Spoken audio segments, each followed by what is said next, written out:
Hi, welcome back to the second half of the Leadership Chronicles. I guess is what you can call it. The aspects of leadership. That's what I'm going to call it. You notice just in the previous video, I had messed up a little bit, but I was able to backtrack just a little bit and use what I already had, because you saw me paused. If you were watching it, you saw a real quick pause.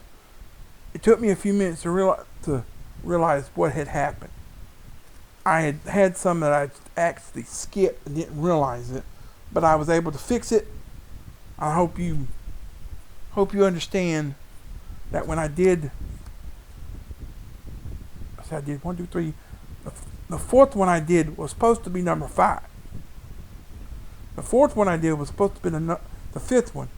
So what I did, I went back to 4 and then jumped to 6 because it was just right there. It was easy just to add those 2 in and be done with it. So sorry for the miss up, if you don't like saying.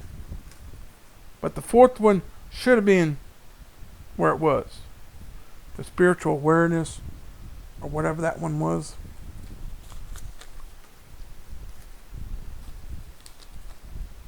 The situational awareness should have been number 4, but it wound up being number 5, and number 6 was number 6, and then number 5 was number 4. So I just had 2 of them swapped.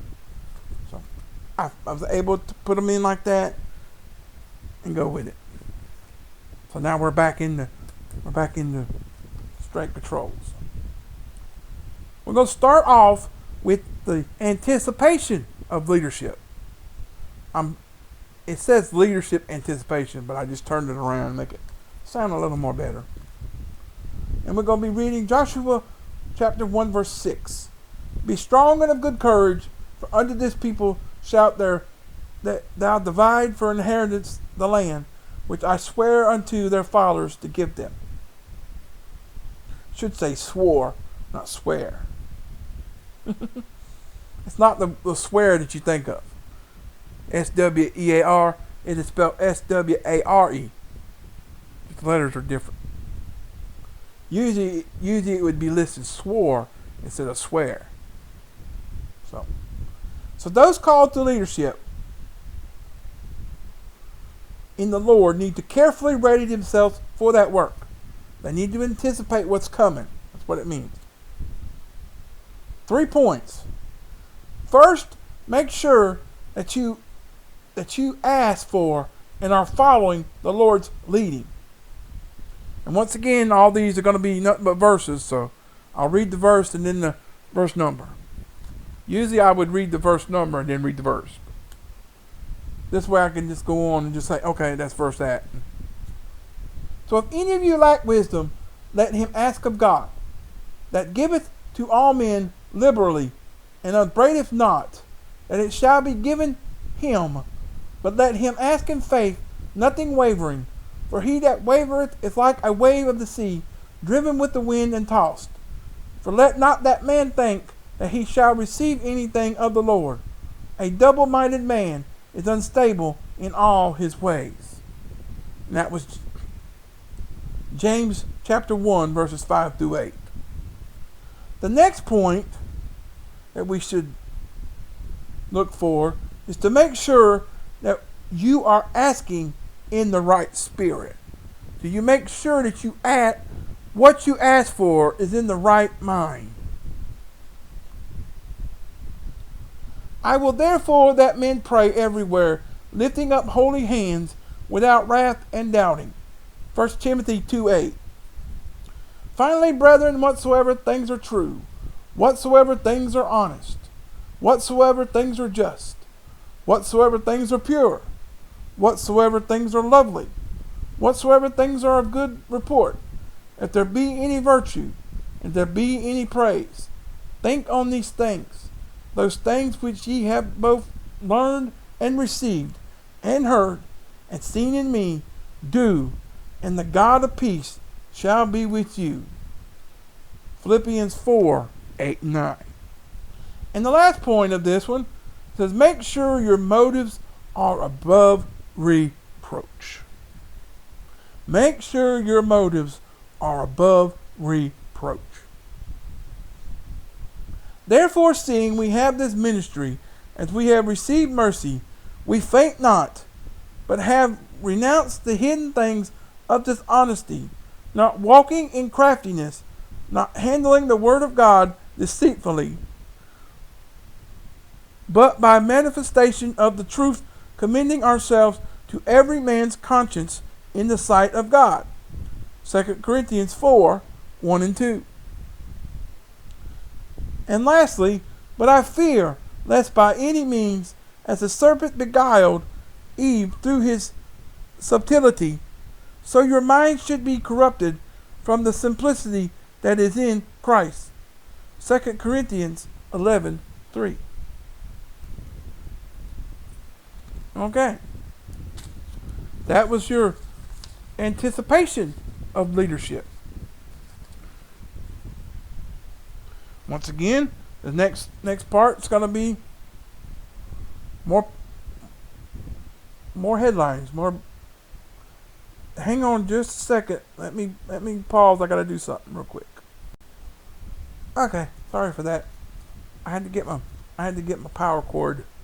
I had to plug her up. I mean, I still had like 40-something% on the battery, but I just went in and plugged it up. Don't know how much longer I'll be on this. So. Okay, well, next we're going to be talking about fearless leadership. Joshua 1:7, only be thou strong and very courageous, that thou mayest observe and do according to all the law. Turn not from it to the right hand or to the left, that thou mayest prosper whithersoever thou goest. So God expects his appointed leaders to cultivate both inner and outer strengths. 3 points about that. God's leaders must have both physical strength and spiritual courage. Must have spiritual strength and spiritual courage. These comparative terms are cited together in 18 different passages of the Old Testament, always to emphasize the need for both.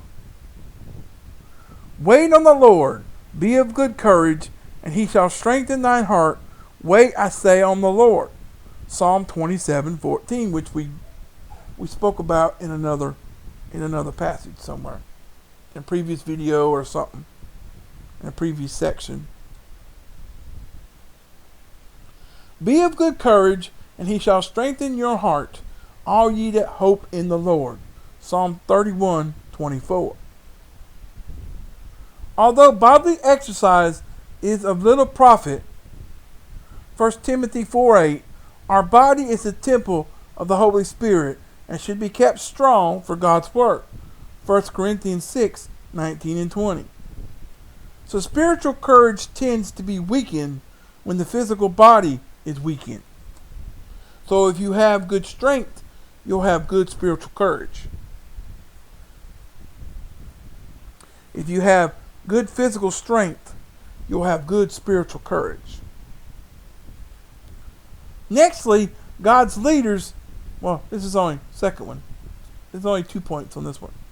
So the next point says, God's leaders need both strength and courage to obey God's call and be successful in the ministry.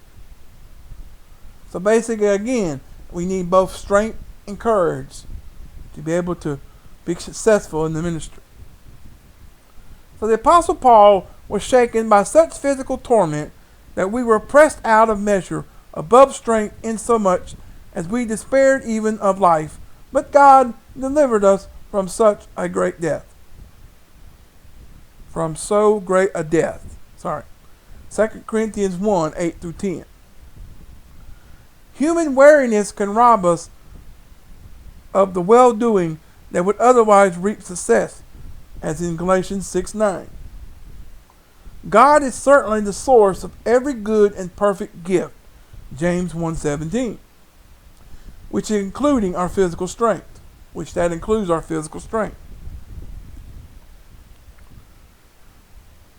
2 Corinthians 4:7 says, "But we have this treasure in earthen vessels, that the excellency of the power may be of God and not of us."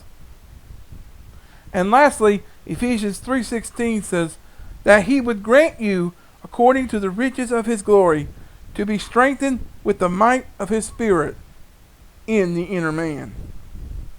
Amen? That was your fearless leadership.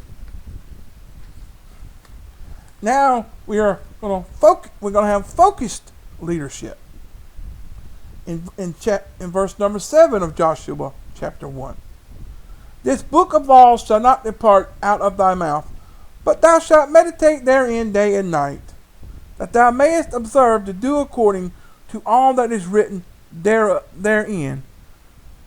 For then thou shalt make thy way prosperous, and then thou shalt have good success." Oh, crap. Oh, well.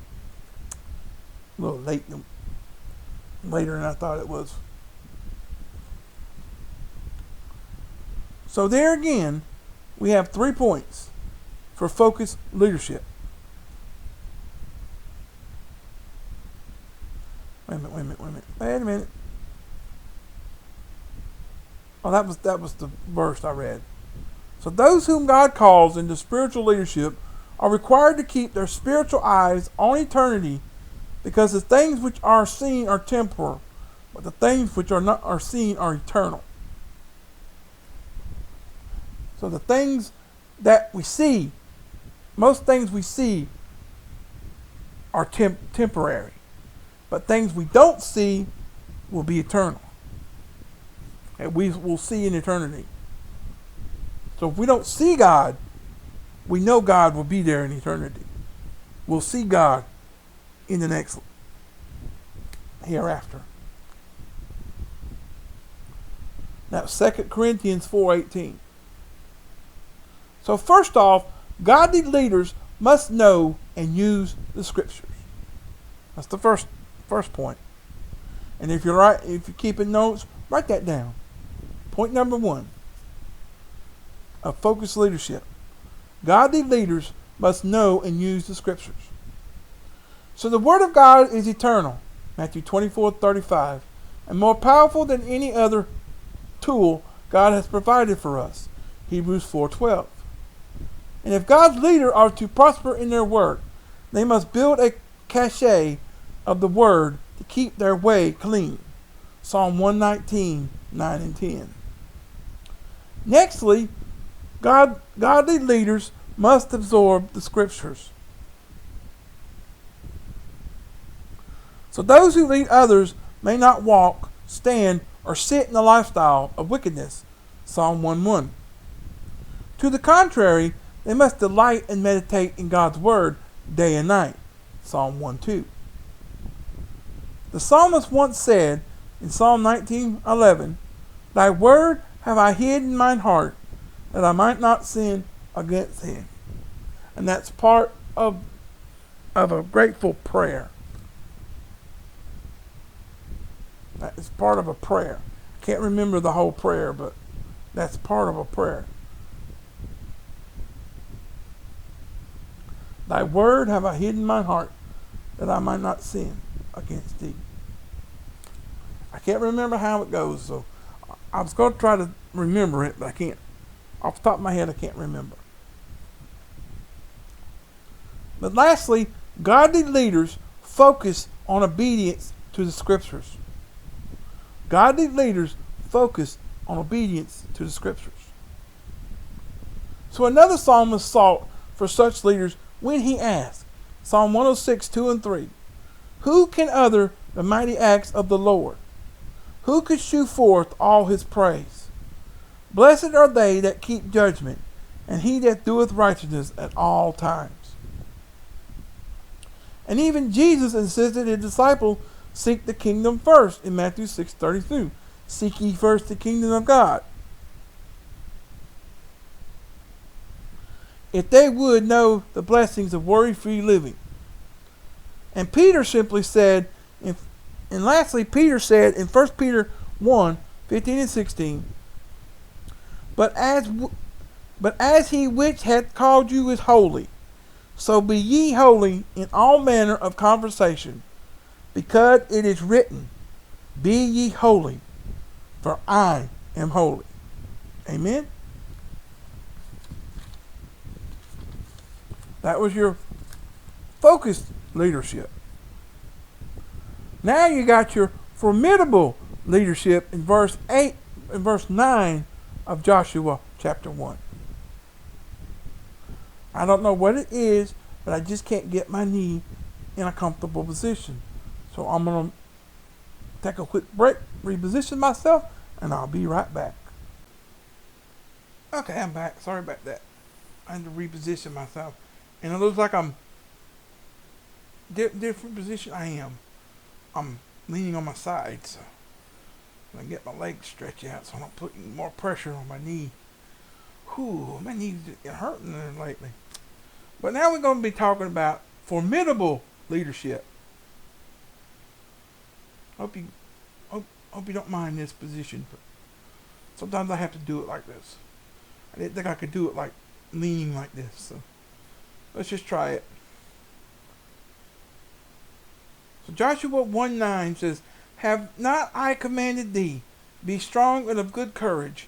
Be not afraid, neither be thou dismayed, for the Lord thy God is with thee, whithersoever thou goest.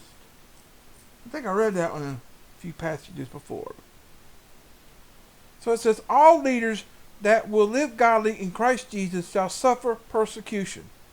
2 Timothy 3:12. And those who disciple others must be able to live among many adversaries, as it says in 1 Corinthians 16:9. So here again, we have 3 points.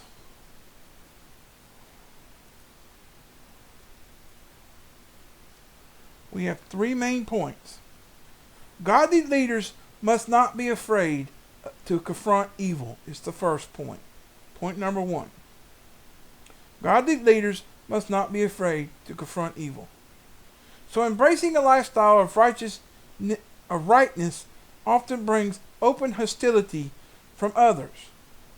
But 2 Timothy 1:7 says, God has not given us the spirit of fear, but the power and of love and of a sound mind.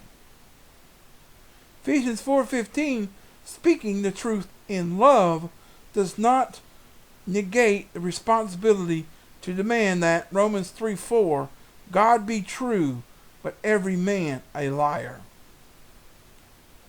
Point number 2, godly leaders cannot be dismayed by resistance. Godly leaders cannot be dismayed by resistance. Psalm 37:1-2 says, Fret not thyself because of evildoers, neither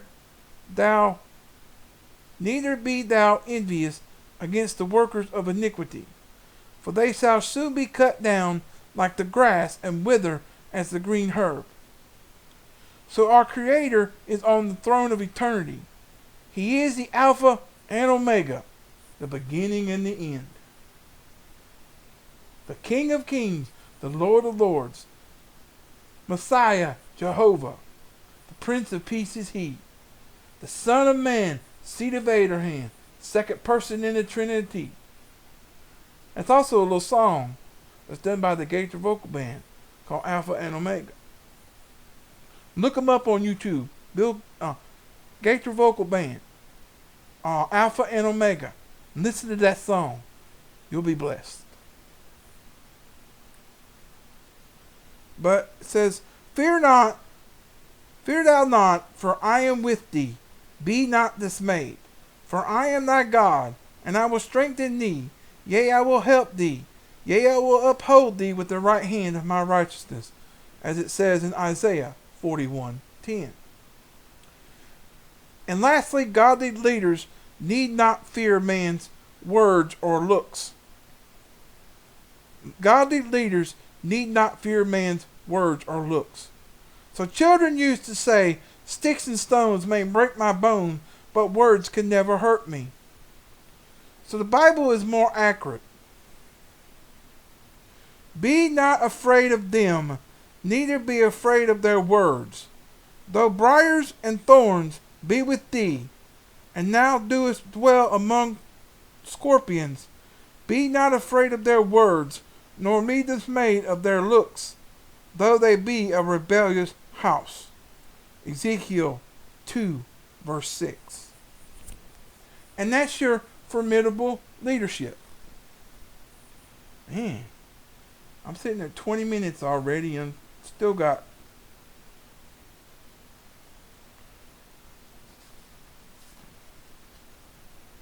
oh, wait a minute. I still got 2. Okay. Never mind. I got getting ahead of myself. So now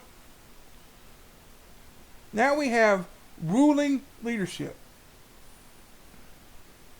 Joshua chapter 1 verses 10 and 11 says, Then Joshua commanded the officers of the people, saying, Pass through the host, and command the people, saying, Prepare your victuals, for within 3 days ye shall pass over this Jordan, and go in to possess the land which the Lord your God giveth you to possess it.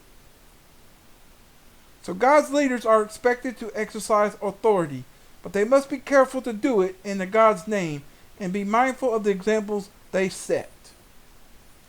First off, leadership requires demand. And Hebrews 13:17 says, Obey them that have the rule over you, and submit yourselves, for they watch for your souls, as they that must give account, that they may do it with joy, and not with grief, for that is unprofitable for you. Nextly, leadership must command in God's name.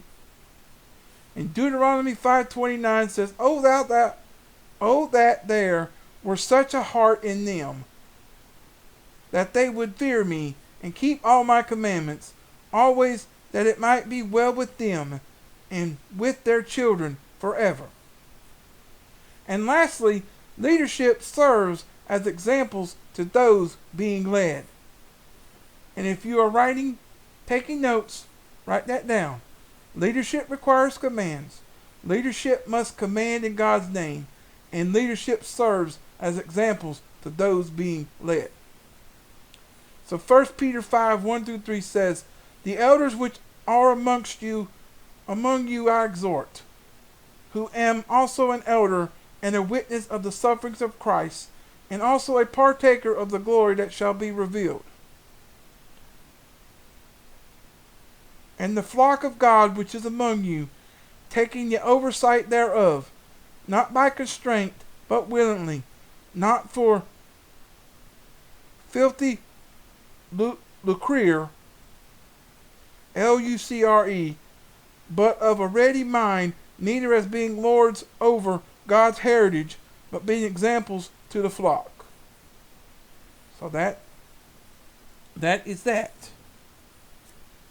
And lastly, reminding leadership. Yeah, the last one is reminding the leadership.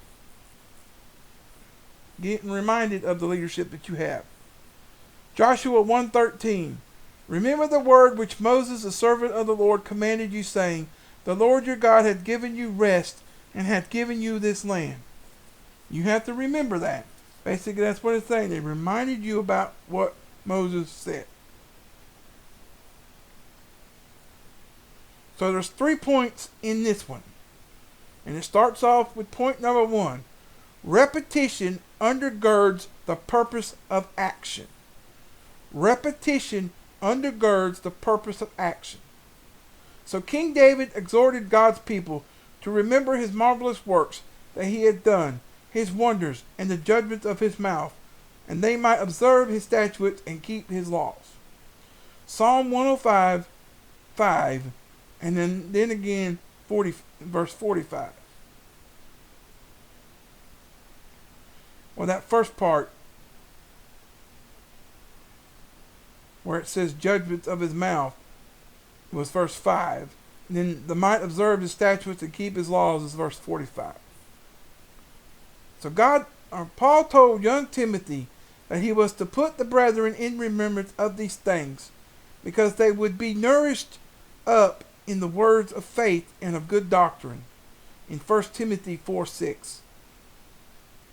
So both Old and New Testament leaders insisted that they would not be negligent to put you always in remembrance of these things, since those reminders would establish them in the present truth.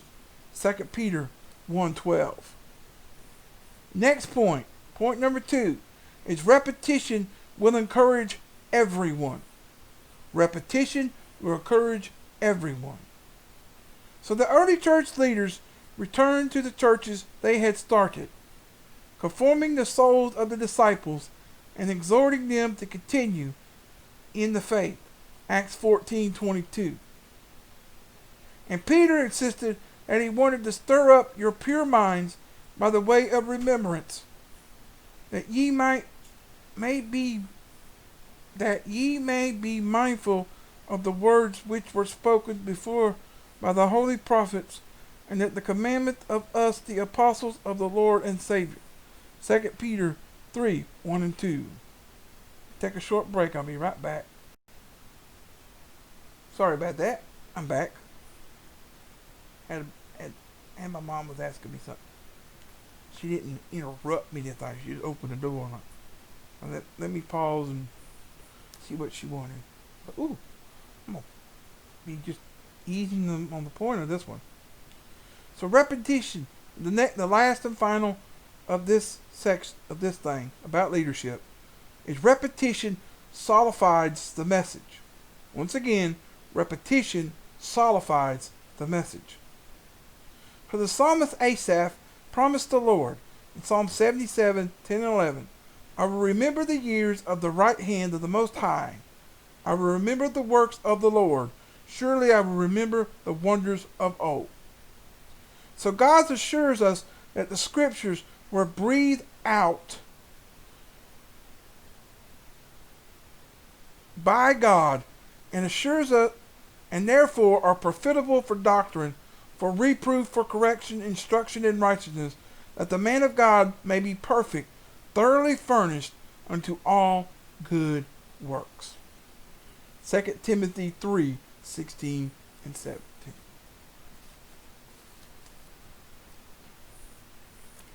So that there was your leadership, your aspects of leadership.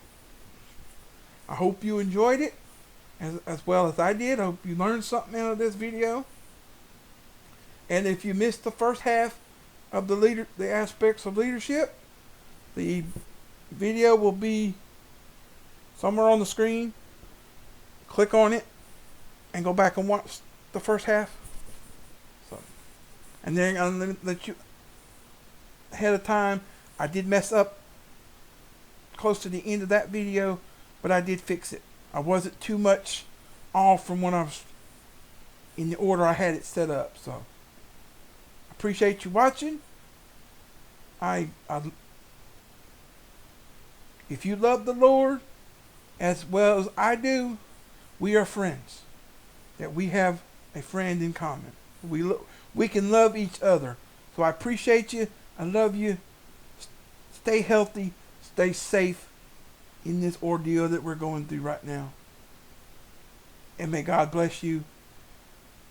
May you have, whenever this video is posted, may you have a blessed after that. Whenever this video is posted, or videos are posted, may God bless you in the remaining days. I thank you. I love you.